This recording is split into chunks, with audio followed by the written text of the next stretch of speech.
आज आपको सभी आईसीओ की पहचान के बारे में बताया जा रहा है कि कौन सी आईसी क्या काम करती है, कैसे काम करती है, किस किस पार्ट्स को वो ऑपरेट करती है, कौन सी सेक्शन को वो ऑपरेट कर रही है और कौन सी आईसी ख़राब हो जाने पे क्या प्रॉब्लम आएगी, ये सारा कुछ आपको बताया जा रहा है। ठीक है, तो सबसे पहले हम शुरुआत करते हैं PFO की। PFO जो होता है वो आपका सेट में ब्लैक बॉडी, रबर बॉडी या सिल्वर बॉडी में होता है। ठीक है, लेकिन आजकल ये रबर बॉडी और सिल्वर बॉडी का देखने को नहीं मिलता है। ब्लैक बॉडी रेक्टेंगल शेप में ये आपका सबसे ऊपर सेट में एंटीना यानी कि एक्सटर्नल एंटीना स्विच के पास में लगा होता है। ठीक है, तो ये रहा PFO। ठीक है, PFO दूसरे सेट में मैं आपको 1 बाय 1 सभी सेटों में बताता जा रहा हूँ कि किस सेट में किस तरह से ये पाया जाता है। ठीक है, तो ये हमारा ओल्ड कैटेगरी का सेट है, तो ये PFO हो गया, एक्सटर्नल एंटीना स्विच के पास में ही लगा होता है। दूसरे सेट में ये आपका बिल्कुल ये पास में ही लगा हुआ, बिल्कुल सेम एसी की तरह ही दिख रहा है। उसके बाद में अगले सेट में ये एंटीना स्विच है जी, एक्सटर्नल एंटीना स्विच अगले सेट में ये इस तरह से हमें दिख रहा है, सेम है।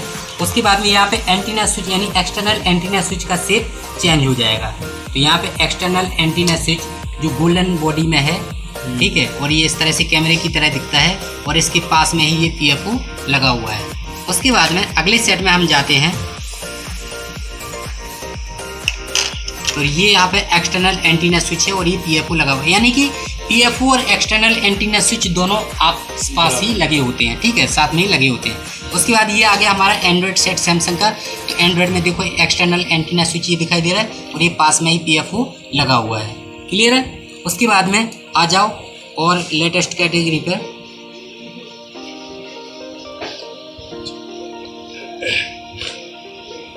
तो इसमें एक्सटर्नल एंटीना स्विच जो है वो हमारा इस साइड लगा हुआ है और इसके बैक साइड में ये PFO यहीं पे पास में ही लगा हुआ है। ठीक है, तो इस तरह से हम आईसीओ को उसके नियर बाई कंपोनेंट की वजह से पहचानते हैं।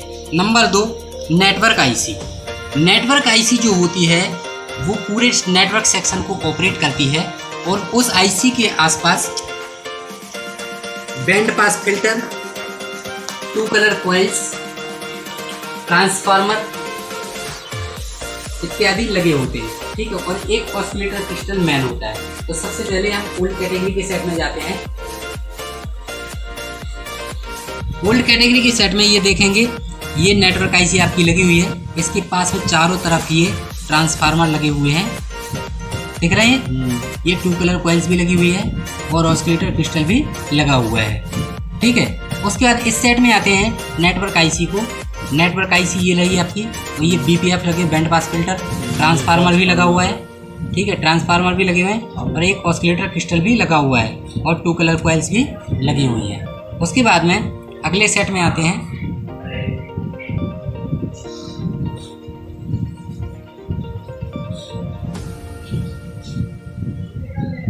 नेटवर्क आईसी इसमें से निकाल रखी है ये, इसलिए हमें थोड़ा बोर्ड को पलट कर देखना पड़ा। और ये ऑसिलेटर कैसे पता चला कि यहाँ से नेटवर्क आईसी निकाल रखी है, क्योंकि ये ऑसिलेटर क्रिस्टल नेटवर्क यानी कि नेटवर्क आईसी की मेन पहचान है ऑसिलेटर क्रिस्टल। ये सिल्वर बॉडी या गोल्डन बॉडी में होता है, रेक्टेंगल शेप में हल्का सा, और ये नेटवर्क आईसी के बिल्कुल पास में ही लगा होता है। तो यहाँ पे ये क्रिस्टल लगा हुआ था, तो ये नेटवर्क आईसी इसकी निकाल रखी है। उसके बाद अगले सेट में आते हैं। इसमें नेटवर्क आईसी अलग से नहीं है, इस सेट में नेटवर्क आईसी अलग से नहीं, इसकी नेटवर्क आईसी CPU आईसी में इंक्लूड है। तो हमें कैसे पता चला? क्योंकि ऑसिलेटर क्रिस्टल इस CPU के पास में ही लगा हुआ है। ठीक है, उसके बाद में अगले सेट में नेटवर्क आईसी, अब बिल्कुल आप दूर से भी पहचान सकते हो कि हाँ नेटवर्क आईसी इनमें से कौन सी है, तो एक झटके में आप बता दोगे ये रही, क्योंकि इसके पास में BPF भी लगे हैं, ऑसिलेटर क्रिस्टल भी लगा हुआ है और 2 कलर कॉइल्स भी लगे हैं। ट्रांसफार्मर अब इसमें देखने को नहीं मिल रहा है। ठीक है, यानी कि जो कंपोनेंट्स आपको बताए हुए उस आईसी के पास में, जैसे नेटवर्क आईसी के पास में 2 कलर कॉइल्स, ट्रांसफार्मर और BPF, ठीक है, और एक ऑसिलेटर क्रिस्टल लगा होता है, तो कुछ ना कुछ जरूर मिलेगा, लेकिन ज़्यादातर ऑसिलेटर क्रिस्टल जरूर मिलेगा ही मिलेगा। ठीक है, नेटवर्क आईसी क्लियर है। उसके बाद में इस सेट में नेटवर्क आईसी कहाँ पर होनी चाहिए, ये रही। ठीक है, ये PFO है और ये नेटवर्क आईसी, क्योंकि यहाँ पे ये ऑसिलेटर क्रिस्टल लगा हुआ है और 2 कलर कॉइल्स भी लगी हुई है। क्लियर। उसके बाद में एंड्रॉयड, आज के एंड्रॉयड सेट में जाते हैं। नेटवर्क आईसी, ये ऑसिलेटर क्रिस्टल लगा हुआ है, नेटवर्क आईसी ये BPF लगे हुए हैं। ठीक है, यानी कि नेटवर्क आईसी की मेन पहचान है उसके पास में BPF वगैरह ये कंपोनेंट्स लगे होते हैं। ठीक है, अब अगली आईसी आती है हमारी ऑडियो आईसी। ऑडियो आईसी की पहचान है, ये ओल्ड कैटेगरी के सेटों में देखने को मिलती थी, आजकल के बहुत कम सेटों में देखने को मिलती है क्योंकि ये CPU में इंक्लूड कर दी गई है। तो ओल्ड कैटेगरी के सेटों में नेट ऑडियो आईसी की पहचान थी, इसके चारों ओर हल्की सी गोल्डन पिनें भी निकली हुई थी, साथ में 1 से 3, ध्यान देना, कम से कम 1, 2 या 3, 1 से 3 स्मॉल साइज में PC लगे होते थे। PC polarised capacitor. ठीक है, ये बिग साइज में पोलराइज्ड कैपेसिटर है तो ये इसके पास इसका नहीं है, लेकिन ये जो 3 लगे हुए हैं 1 2 3 ये इसकी पहचान है मेन। ठीक है, तो ये क्या काम करती है, ये रिसीवर, माइक और हैंड्स फ्री को ऑपरेट करती है। जैसे नेटवर्क आईसी नेटवर्क सेक्शन को ऑपरेट करती है, PPFO RX सिग्नल और TX सिग्नल को जोड़ने का काम करता है, ठीक इसी तरह नेटवर्क आईसी आपका नेटवर्क सेक्शन को ऑपरेट करती है। ठीक है, उसके बाद फिर आगे जाते हैं पावर आईसी। पावर आईसी जो होती है ये पूरे सेट की पावर मैनेजमेंट आईसी होती है। ठीक है, ये आईसी कुछ पार्ट्स ऐसे हैं जिनको डायरेक्ट ऑपरेट करती है, जैसे सिम, डिस्प्ले और मेमोरी, इनको ये डायरेक्ट ऑपरेट करती है, सप्लाई देती है, और साथ ही पूरे सेट की पावर डिस्ट्रीब्यूट आईसी तो ये है ही। ठीक है, इस आईसी की मेन पहचान है, इसके पास में बिग साइज में बहुत सारे कंपोनेंट्स लगे होते हैं जिनके पास ज़्यादातर NPC होते हैं, जिनमें ज़्यादातर NPC होते हैं, और इसकी खास पहचान है ये RTC crystal, real time clock. ये लंबे में, यानी कि ये गोल्डन बॉडी में भी हो सकता है, ब्लैक बॉडी में भी हो सकता है, सिल्वर बॉडी में हो सकता है और ग्लास बॉडी में भी हो सकता है। ठीक है, तो ये RTC क्रिस्टल इसकी मेन पहचान है, ये पावर आईसी है। ठीक है, उसके बाद में बढ़ते हैं हम CPU आईसी पर। CPU आईसी जो है पूरे सेट की मेन आईसी होती है, ये सबसे बड़ी आईसी होती है और पूरे सेट के ज़्यादातर सेक्शन को ऑपरेट करती है। ठीक है, इसकी मेन पहचान, ओल्ड कैटेगरी के सेटों में CPU के चारों ओर गोल्डन पिनें निकली होती थी और इसके पास में रेक्टेंगल शेप में एक रैम फ्लैश आईसी लगी होती है। ये रेक्टेंगल शेप में ये आईसी दिख रही है, तो इसमें रैम अलग है और फ्लैश अलग है। क्लियर आ रहा है, समझ में आ रहा है? ठीक है, तो ये क्या काम करते, पूरे सेट के सभी सेक्शन को, यानी कि ज़्यादातर सेक्शन को ऑपरेट करती है। ठीक है, और ये समझ लीजिए कि पूरे सेट का पे इसके ख़राब हो जाने पे set hang problem, set dead problem, या जिन पार्ट्स को ये डायरेक्ट ऑपरेट कर रही है उनमें उनसे रिलेटेड प्रॉब्लम आएगी। ठीक है, उसके बाद में फिर आती है रैम या फ्लैश आईसी। रैम या फ्लैश आईसी पहले ये सेटों में अलग अलग हुआ करती थी, यानी रैम होती थी और फ्लैश भी होती थी। अब ये रेक्टेंगल शेप में एक आईसी कर दी, एक आईसी इसमें जो रैम आईसी है वो हमारी CPU में इंक्लूड कर दी गई है और फ्लैश आईसी बाहर कर दी गई है। ठीक है, ये डाटा स्टोरेज और सॉफ्टवेयर के लिए काम करती थी। ठीक है, डाटा स्टोरेज या सॉफ्टवेयर के लिए काम करती है। ठीक है, ये हमेशा CPU के पास में ही लगी होती है। फिर अगली आईसी आती है हमारी इंटरफेस आईसी। इंटरफेस आईसी जो होती है रेक्टेंगल शेप में होती है और इसके दोनों साइड में 10-10 पिनें निकली होती है, 10 पिन इस साइड में, 10 पिन इस साइड में। ठीक है, ये आईसी वाइब्रेटर, रिंगर, कीपैड और LED सेक्शन को ऑपरेट करती है। ठीक है, तो सिंपल सी बात है, इसकी फॉल्टी हो जाने पे क्या क्या प्रॉब्लम आ सकती है, रिंगर से रिलेटेड प्रॉब्लम आ सकती है, वाइब्रेटर में प्रॉब्लम आ सकती है, कीपैड में या लाइट सेक्शन में प्रॉब्लम आ सकती है। ठीक है, उसके बाद में फिर आती है आपकी चार्जिंग आईसी। चार्जिंग आईसी जो है ये स्मॉल साइज में चार्जिंग सेक्शन में लगी होती है। ये या तो आपको बैटरी कनेक्टर के आसपास मिलेगी, या चार्जिंग कनेक्टर के आसपास मिलेगी, या पावर आईसी के पास मिलेगी, यानी कि 3 में से किसी एक जगह ये मिल सकती है। इसकी मेन पहचान है, इसके पास में एक बिग साइज में LVR लगा होता है जिस पर कुछ वैल्यू लिखी होती है। वो वैल्यू कुछ भी हो सकती है, कुछ भी का मतलब जो मैं बता रहा हूँ उनमें से कोई एक हो सकती है, जैसे कि R22 दिख रहा है ये, R22.22, R402 या R2200, यानी कुछ भी वैल्यू ये लिखी हो सकती है। ये हमेशा चार्जिंग आईसी के पास ही लगा होता है, ये इसकी मेन पहचान है। R22 तो सर रजिस्टर पे, ये आईसी चार्जिंग सेक्शन को ऑपरेट करती है, यानी कि चार्ज को स्टोर होने पर चार्ज को रोक देती है। ठीक है, वोल्टेज फिल्ट्रेशन का काम करती है। ठीक है, यानी रेगुलेटर मान कह सकते हैं इसको।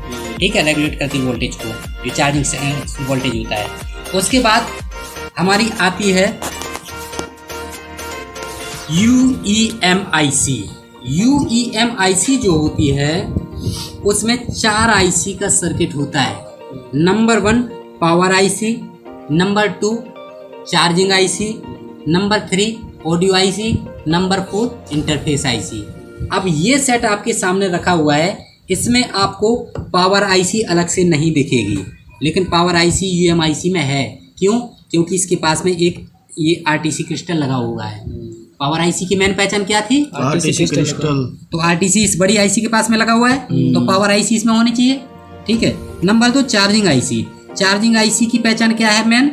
इसके पास में एक LVR लगा होता है जिसपे कुछ वैल्यू लिखी होती है। ठीक है, तो ये LVR यहाँ पे लगा हुआ है, पास में लगा हुआ है, तो इसमें चार्जिंग आईसी का सर्किट हो गया।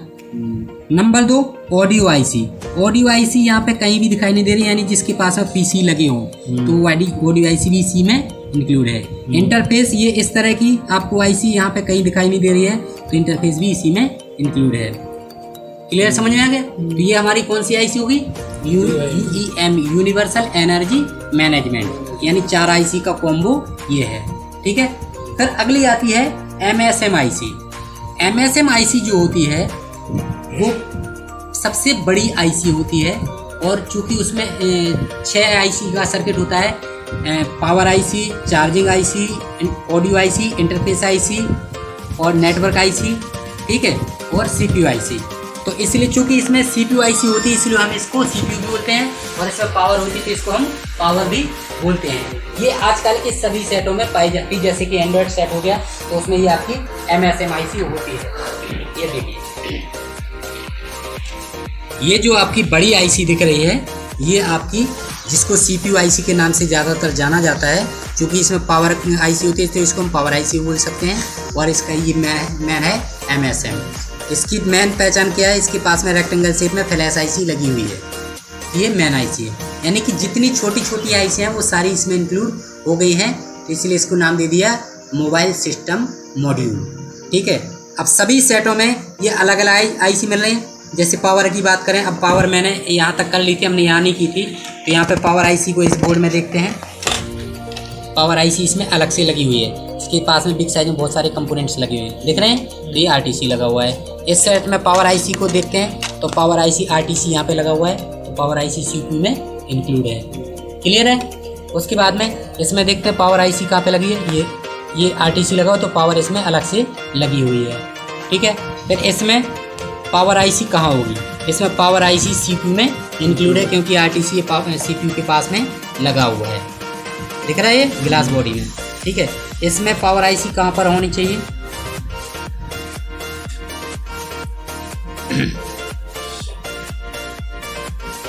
इसमें इधर कहीं भी RTC क्रिस्टल इस साइड नहीं दिख रहा है हमें। ठीक है। अब इस साइड देखते हैं।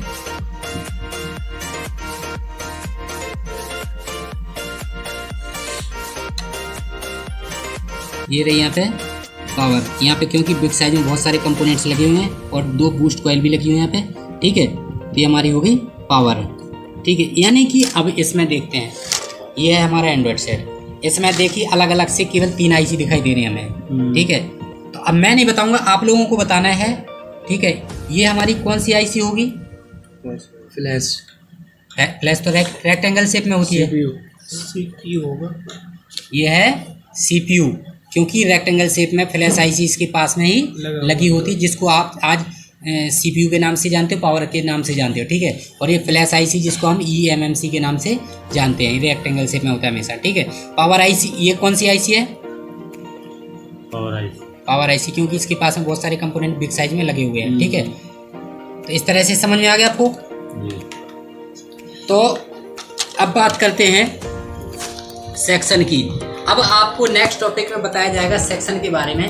सेक्शन जो होते हैं आपके पूरे मोबाइल फ़ोन में 6 सेक्शन होते हैं, और 6 सेक्शन की अपनी अपनी सोर्स आईसी होती है। जैसे कि number 1 network section. Network section पूरा नेटवर्क को ऑपरेट करेगा अलग से। इसकी मेन आईसी कौन सी होनी चाहिए? Network IC. उसके बाद number 2 power section. Power section की मेन आईसी कौन सी होनी चाहिए? Power IC. Audio section. Audio section की मेन आईसी कौन सी होनी चाहिए? Audio section, audio IC. Interface section. Interface section की मेन आईसी इंटरफेस आईसी होगी। स्टोरेज यानी कि स्टोरेज सेक्शन की मेन आईसी कौन सी होनी चाहिए, रैम या फ्लैश आईसी। और सीपीयू जो होता है वो बीच में होता है, वो पूरे सेक्शन को ऑपरेट करता है, कंट्रोल करता है, यानी कि वो हमारे पूरे सेट का माइंड होता है। तो नेक्स्ट टॉपिक में हम करेंगे नेट ऑल सेक्शन आइडेंटिफिकेशन। किस सेक्शन से कौन कौन सा पार्ट चलता है, उस सेक्शन को कौन आईसी ऑपरेट कर रही है, उसकी मेन पहचान क्या है, ये करेंगे हम नेक्स्ट टॉपिक में। तो आज की क्लास का क्लियर है, सबको क्लियर है, कोई डाउट तो नहीं है? Any doubt, any problem? Clear है? तो दोस्तों ऐसी इंटरेस्टिंग वीडियो देखने के लिए हमारे चैनल को सब्सक्राइब करें, वीडियो को लाइक करें और शेयर करना मत भूलना। मिलते हैं नेक्स्ट वीडियो में। जय हिंद।